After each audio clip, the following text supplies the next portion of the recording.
একটা মেয়ে 2-4টা চর বসিয়ে দিল আমার গালে।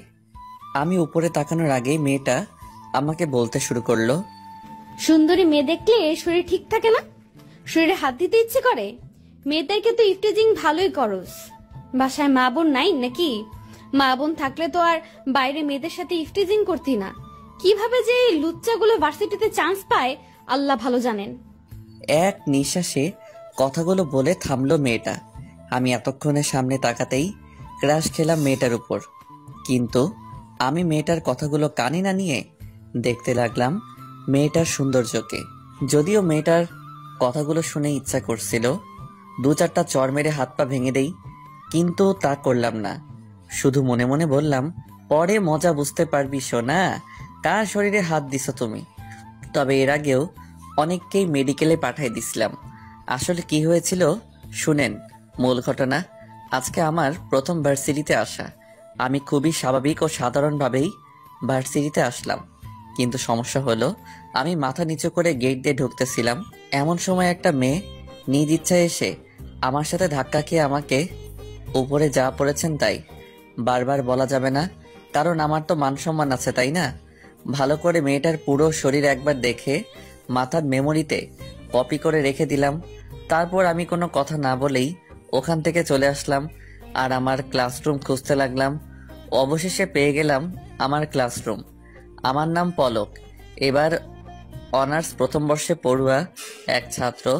এখন এর চেয়ে বেশি কিছু বলার প্রয়োজন নেই। গল্প পড়তে থাকেন, এমনিতেই জানতে পারবেন। এর মাঝে রহস্য তো আছেই। আমি ক্লাসে বসে আছি, স্যার ক্লাসের সবার পরিচয় নিতেছেন আর আমি ফোন টিপতেছি পিছনের বেঞ্চে বসে। হঠাৎ সামনে চোখ যেতেই ওই মেয়েটাকে দেখলাম, আর দুজনের পরেই সে তার পরিচয় দিবে, তাই আমি আর ফোন না চেপে ওর দিকে তাকিয়ে থাকলাম। অবশেষে সে পরিচয় দিল, তার নাম শারমিন।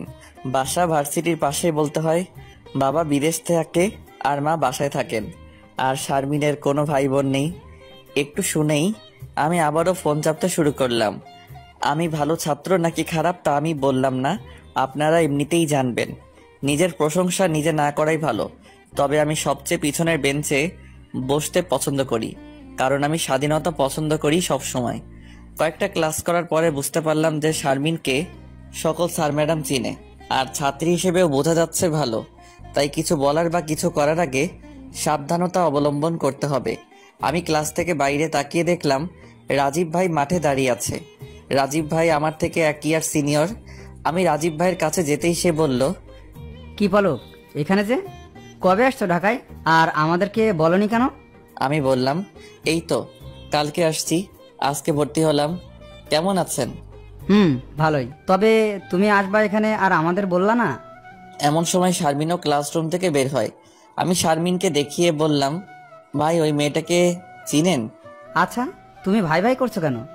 আমি চাই আমার সম্পর্কে কেউ যেন কিছু না জানে, আর আপনিও কাউকে বলবেন না আশা করি। আচ্ছা ঠিক আছে, বলবো না। এখন বলেন, ওই মেয়েকে চিনেন কি? হ্যাঁ চিনি, কিন্তু ও সব কিছু জানি না ওর সম্পর্কে। যদি তোমার লাগে তাহলে ওই মেয়ের 14 গোষ্ঠীর সম্পর্কে তোমাকে দিয়ে দিব। এত কিছু লাগবে না আমার, শুধু ওই মেয়ের সম্পর্কে জানালেই হবে। আচ্ছা ঠিক আছে, তোমাকে বিকালের মধ্যে দিতেছি। আচ্ছা ঠিক আছে, পরে কথা হবে। এই বলে আমি রাজীব ভাইয়ের কাছ থেকে চলে আসলাম।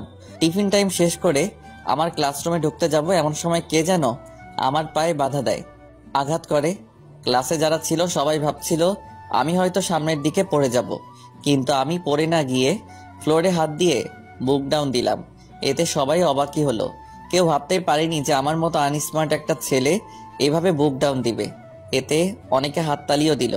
তবে বড় কথা হলো যে আমাকে বাধা দিছিল সে হলো শারমিন, আরও লজ্জা পেল এই কাজটা করে।